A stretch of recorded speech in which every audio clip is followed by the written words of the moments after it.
নিশা কচুৱাৰ জুৰিৰ পাৰত দুষ্ট লোকে তামোল ফেক্টৰীত জুই লগোৱাৰ অভিযোগ।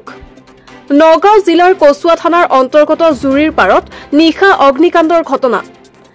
অসম সংখ্যালঘু সংগ্ৰাম পৰিষদৰ নগাঁও জিলা সমিতিৰ সাধাৰণ সম্পাদক শ্বাহিদুল ইছলামৰ ঘৰত এই ঘটনাটো সংঘটিত হৈছে। শ্বাহিদুল ইছলামৰ ঘৰৰ তামোল ফেক্টৰীত কোনো দুৰ্বৃত্তই অগ্নি সংযোগ কৰাৰ সন্দেহ কৰিছে। নিশা প্ৰায় 9 বজাত ঘৰত কোনো নথকাৰ সুযোগ গ্ৰহণ কৰি তামোল ফেক্টৰীত অগ্নি সংযোগ কৰাৰ সন্দেহ কৰিছে। জুইত কেইবা লাখ টকাৰ শুকান তামোল পুৰি বৃহৎ ক্ষতিসাধন হোৱা বুলি জানিবলৈ দিছে। পুৱাই এই ঘটনা সংক্ৰান্তত কচুৱা আৰক্ষী থানাত এজাহাৰ দাখিল কৰে শ্বাহিদুল ইছলামে আৰু এই ঘটনাটো তদন্ত কৰি দোষীক কঠোৰ শাস্তি প্ৰদান কৰিবলৈ প্ৰশাসকক দাবী জনাইছে। হয়, আপোনালোকে জানে যোৱাকালি ৰাতি প্ৰায় 9 বজাত মোৰ তামোল ফেক্টৰীত ৰহস্যজনকভাৱে দুষ্ট চক্ৰই আক্ৰমণমূলকভাৱে জুই লগাই দিছিলে।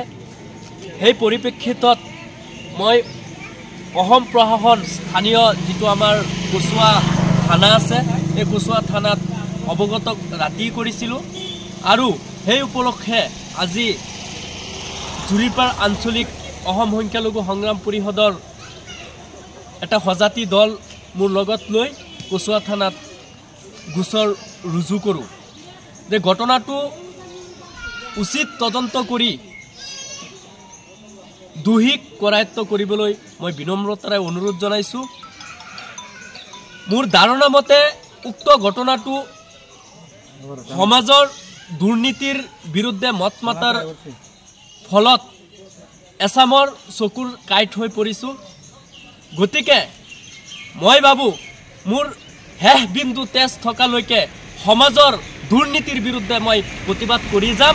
লাগিলে মোক জনমানসত যেনেকৈ সিহঁতে সেৱাপতি সম্পন্ন কৰিবলৈ মোৰ জনপ্ৰিয়তা মোক নিঃশেষ কৰিবলৈ যি সূত্ৰ চক্ৰই লাগিছে, মই ইয়াৰ পৰা হুকিয়াই দিওঁ যে আপোনালোকে যিমানেই চেষ্টা নকৰক কিয় যে মোক আৰ্থিকভাৱে জুৰুলা কৰিলেও এজন আছে, আল্লাহ আছে।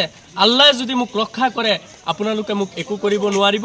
মই সমাজৰ দুৰ্নীতিৰ বিৰুদ্ধে মাত মাতি সদায় যাম, আগতেও গৈছিলোঁ, অনাগত দিনত। কামপুৰৰ পৰা গুলজাৰ হুছেইনৰ ৰিপৰ্ট, নিয়মীয়া খবৰ।